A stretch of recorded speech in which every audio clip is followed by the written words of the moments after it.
थे, जो इन्होंने कहा कि मैं बगल वाले को नहीं जानता, सामने वाले को नहीं जानता, परिवार भी हमारा टूट रहा है। हम परिवार में एक दूसरे को नहीं जानते, पति नहीं जानता है पत्नी को और पत्नी नहीं जानती है पति को। अभी मैं देख रहा था मोबाइल पे ही कहीं से आया, तो किसी लड़के ने कहा अब तो शादी करने से भी डर लगता है। हाँ, तो और कहीं लड़की भी कह रही है कि मुझे शादी करने से डर लगता है। अब ये संवादहीनता की स्थिति पैदा हो गई है हमारे समाज में कि अब एक दूसरे से मिलने मिलाने की भी स्थिति कहीं कहीं ना कहीं रुकावट आ रही है। तो मेरे कहने का मतलब ये है कि वो इन स्थितियों के बारे में मोहन राकेश ने नाटक लिखा आधे अधूरे, और वो बहुत पॉपुलर हुआ। उसके बाद अंडे के छिलके वगैरह वगैरह। फिर एक निर्देशक हैं सोनी, मध्य प्रदेश के, उन्होंने एक नाटक किया।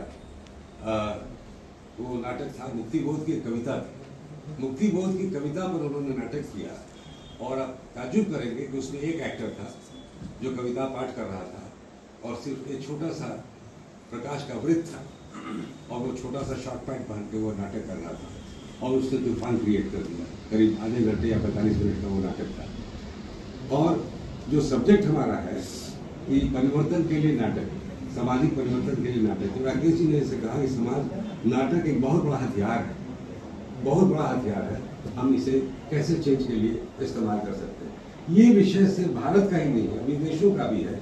जैसे ब्रेख्त जो है, तो ब्रेख्त ने नाटकों में बहुत आमूलचूल परिवर्तन किया। ब्रेख्त के नाटकों को पढ़िया, जो जर्मनी के थे, उन्होंने बहुत आमूलचूल परिवर्तन किया। शेक्सपियर के नाटक पढ़िया, बहुत आमूलचूल परिवर्तन किया, और कैसे समाज को बदला जा सकता है प्रतिबद्धता के साथ, वो उन लोगों के नाटक देखेंगे आप तो आपको पता चलेगा।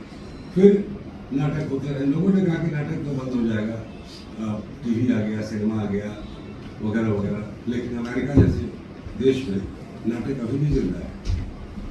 ऐसा नहीं कि ब्रॉडवे में भी नाटक होते हैं, नाटक बहुत तरह से होते हैं, और नाटक जिंदा है अमेरिका में भी, जहाँ अमेरिका हमसे बहुत आगे है, वहाँ भी जिंदा है, भारत में भी जिंदा है। आप चले जाइए बंगाल, आप चले जाइए महाराष्ट्र, आप देखिएगा इसका क्या असर है नाटकों का, और कैसे लोग नाटक करते हैं, क्या दीवानगी है नाटकों के लिए, और कैसे कैसे परिवर्तन लाए हम लोगों ने।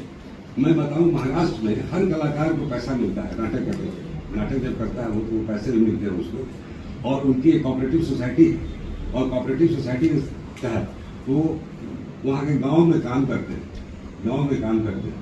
जो सदाशिव की बात की उन्होंने, मैंने देखा सदाशिव को 500 रुपये के लिए लड़ते हुए अपने डायरेक्टर से, मेरा 500 रुपया तुमने नहीं दिया।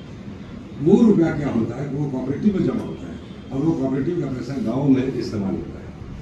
उनके स्कूल चलते हैं, उनके अस्पताल चलते हैं, गाँव में काम करते हैं। तो सामाजिक परिवर्तन नाटक के जरिए बहुत कुछ हो सकता है, बहुत कुछ कर सकते हैं हम लोग। सबसे पहले तो आप जीने की शैली सीखते हैं, बोलने की कला आती है। नाटक क्या है? नाटक, जब तक आप नाटक नहीं करेंगे, जब तक आप रंगमंच के साथ जज्ब नहीं होंगे, तो आप बोलना नहीं सीखेंगे, चलना नहीं सीखेंगे। मॉड्यूलेशन क्या है आप नहीं जानेंगे, आपको मॉड्यूलेशन जानना होगा। मॉड्यूलेशन के बिना, डिक्शन के बिना आप न कोई प्रेजेंटेशन कर सकते हैं, न किसी इंटरव्यू को फेस कर सकते हैं। You must have proper language. भाषा क्या है, भाषा में कैसे हम अच्छी भाषा बोलें, कैसे अपने आप को प्रेजेंट करें, इसके लिए रंगमंच बहुत ज़रूरी है।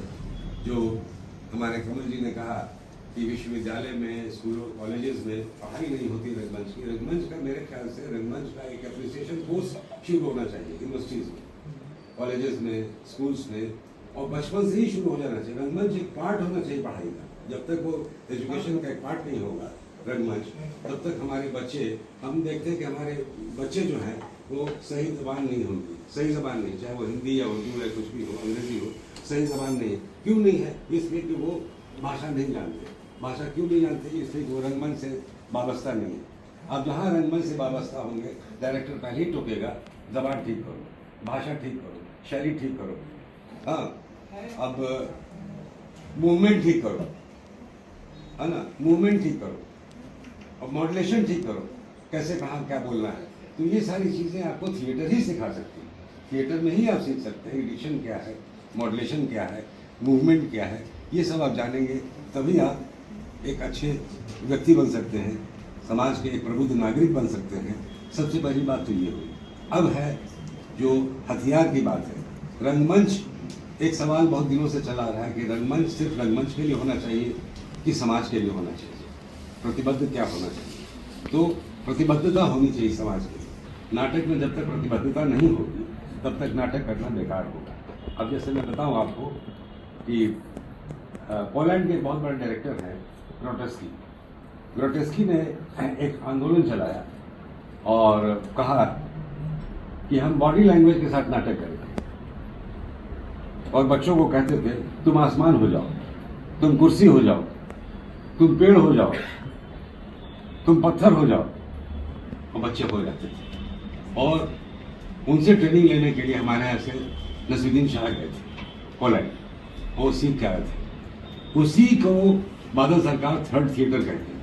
बादल दा ने भी शुरू किया, बॉडी लैंग्वेज पे बहुत सारे उनके प्लेस हुए, पगला घोड़ा वगैरह हुआ, एवं इंद्रजीत हुआ, तो उसमें आप देखेंगे। लेकिन आप देखिए नाटकों में छुपी हुई क्या बातें हैं। समाज पे प्रहार है, समाज में प्रहार है। चाहे उत्पल दत्त के नाटक देखिए आप, तीन तलवार, उसमें समाज पर प्रहार है कि समाज की जो कुरीतियां हैं वो कैसे हम खत्म कर सकते हैं नाटक के जरिए।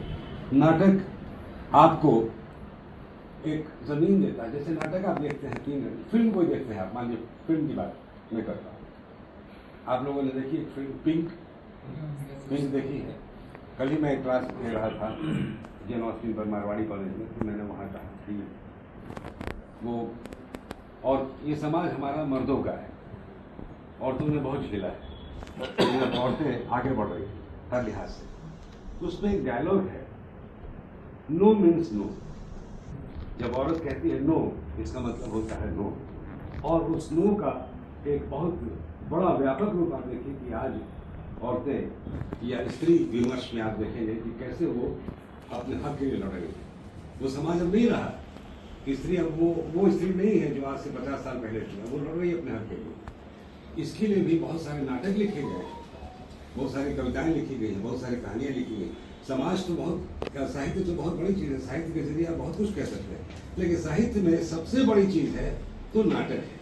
नाटक के जरिए ही समाज को बदल सकते हैं, नाटक के जरिए ही आप समाज को बदल सकते हैं। मतलब समाज नहीं बदलेगा, समाज बदलने की भूमिका तैयार कर सकते हैं। रातों रात समाज नहीं बदलेगा, लेकिन सामाजिक परिवर्तन की एक दिशा आप निर्धारित कर सकते हैं कि जहाँ समाज बदल सके। अब जैसे सैमुअल बेकेट का एक प्ले है वेटिंग फॉर गोदो, आप पढ़िए उसको, मजा आ जाएगा। और जब फर्स्ट शो हुआ, पत्थर चले थे उस पर, टमाटर फेंके गए थे, अंडे फेंके गए थे, कोई देखने वाला नहीं था। आज वो नोबेल प्राइज मिला उस राइटर को। सबसे ज्यादा प्रदर्शित होने वाला नाटक, सबसे प्रदर्शित होने वाला नाटक है वेटिंग फॉर गोदो, और उस पर फिल्म के डायरेक्शन में भी हुआ है वेटिंग। जी, साकिर सर के डायरेक्शन में हुआ है वेटिंग फॉर। जी जी हाँ, इन्होंने हमें बुलाया नहीं। बुलाया था सर मैंने, साकिर साहब बड़ी चीज है ना? बिल्कुल बुलाया था मैंने। बुलाया था, अच्छा अच्छा। तो खैर, तो कहने मतलब वो एब्सर्ड शैली का नाटक, और वो किसका इंतजार कर रहे हैं ये किसी को मालूम नहीं, ऑडियंस को भी मालूम नहीं। लेखक से पूछा जाता है कि वो कौन है भाई जिसका इंतजार हो रहा है। कहा कि अगर मुझे पता होता तो मैं लिख देता, मुझे खुद नहीं मालूम कि वो कौन है। और बहुत से लोगों ने लिखा कि ये जीसस क्राइस्ट है या कौन है या क्या है, लेकिन वही ब्यूटी है उस नॉवेल की। तो देखिए सेकेंड वर्ल्ड वॉर के बाद कैसे वहाँ पाश्चात्य जगत में कैसे चीज़ें बदली, और कैसी कैसी कहानियाँ लिखी गई, कैसे कैसे नाटक लिखे गए, कैसी कैसी फिल्में बनी। हाँ, और हमारे देश में बदली है, लेकिन हमारा रफ्तार थोड़ा धीमा है, हमारा रफ्तार थोड़ा धीमा है। बहुत धीमा तो नहीं कहेंगे, लेकिन रफ्तार थोड़ा धीमा है, और खास करके हिंदी प्रदेशों में तो बहुत धीमा है। आप चले जाइए महाराष्ट्र, महाराष्ट्र में क्या जुनून है, बंगाल में चले जाइए, नाटकों के लिए क्या जुनून है, और वहाँ परिवर्तन के लिए लोग जूझ रहे हैं, लड़ रहे हैं, फाइट कर रहे हैं। गुजरात में भी। लेकिन गुजरात का तो मुझे ये बता रहा हूँ, मैं जब मुंबई गया था नाटक करने, बड़ा इंटरेस्टिंग है। तो रहने की बड़ी व्यवस्था मैं करना चाहता कि हमारे अच्छे ढंग से एक बंगलों में रहे। तो मैं मिला एक सज्जन से, तो बड़े आदमी थे, वो अरबपति थे। तो उन्होंने कहा तुम्हारा बजट क्या है? हमने कहा मेरे पास कोई बजट नहीं है, कोई पैसा वैसा नहीं है, लेकिन मुझे नाटक करना और यही रहना है। और मुझे 3 दिन तक दौड़ाते रहे, 3 दिन तक मैं उनसे मिलता रहा। चौथे दिन कहा तुम मानोगे नहीं, क्या दोगे तुम? हमने मैं कुछ नहीं दूंगा, लेकिन मैं यही रहूंगा। तो बोला शांति बेन इनको दे दीजिए, है ना। पैसा दिया मैंने कुछ, मैंने कहा कि अच्छा ये बताइए आप 4 दिन तक मुझे दौड़ाते रहे और आज आपने दिया। तो कहा देखो तुमको अंदर की बात मैं बताता हूँ, मैं खुद गुजराती एक्टर हूँ, नाटक का गुजराती नाटक का वो एक्टर था वो। और कहा कि वो मेरे पैशन को देख रहा था कि शायद लड़के में पैशन कितना है, मेरी उम्र बहुत कम थी, तो पैशन वो देख रहा था।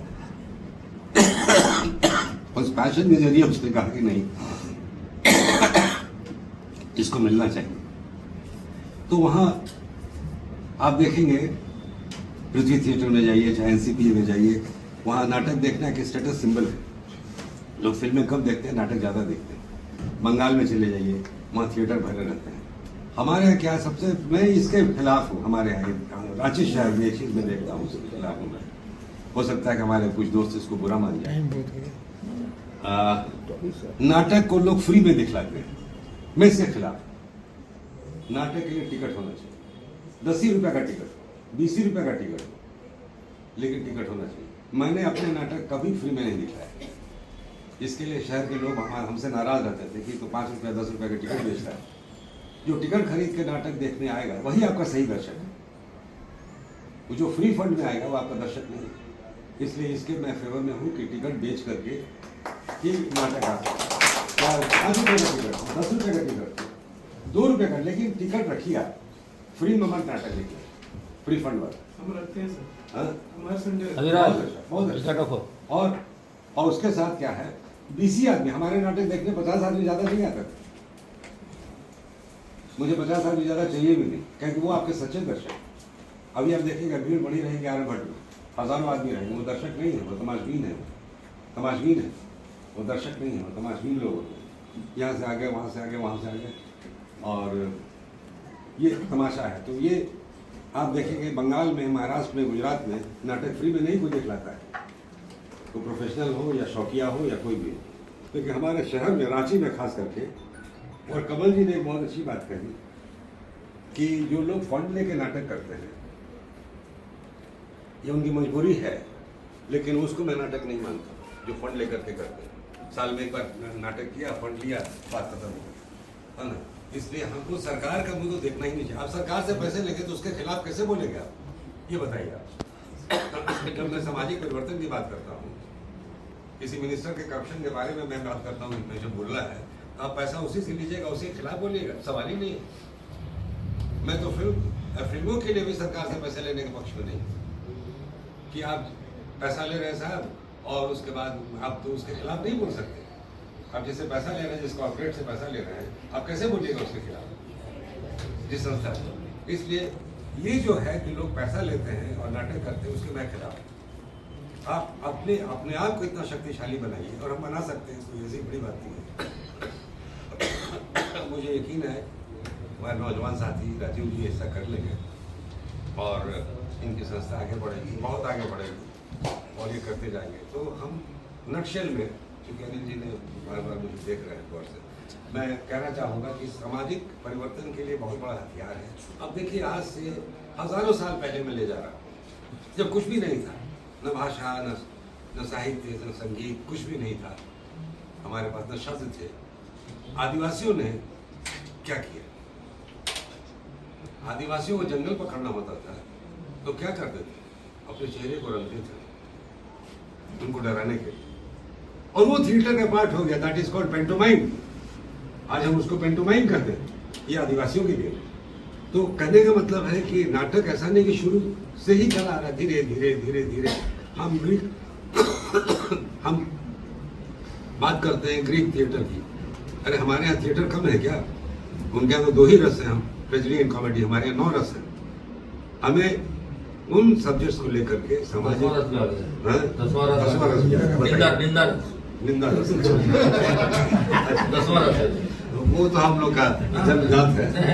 अच्छा, तो कहने का मतलब ये है कि सामाजिक परिवर्तन के लिए ये बहुत बड़ा हथियार है, और समाज के जो विषय हैं, जो समाज में जो विषय चल रहे हैं, जैसे आजकल बहुत सारे विषय हैं, करप्शन है, सबसे बड़ा विषय है करप्शन है। आपने देखा है कि जज के यहाँ से कितने रुपए मिले, है ना। ये सब सब्जेक्ट हमारे हिंदू पे भी लिख सकते हैं।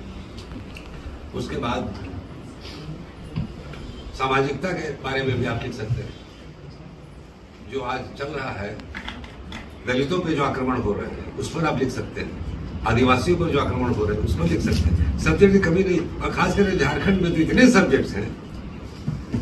माइनिंग में जो हो रहा है, आप देखिए माइनिंग में क्या क्या हो रहा है नहीं, सारी जमीनें लूटी जा रही हैं आदिवासियों की, उस पर आप लिख सकते हैं। तो लिखने के लिए बहुत सारे मसाले हैं, बहुत सारे पॉइंट्स हैं, आप लिखिए। लेकिन हमारा साहित्य, हमारा रंगमंच प्रतिबद्ध होना चाहिए।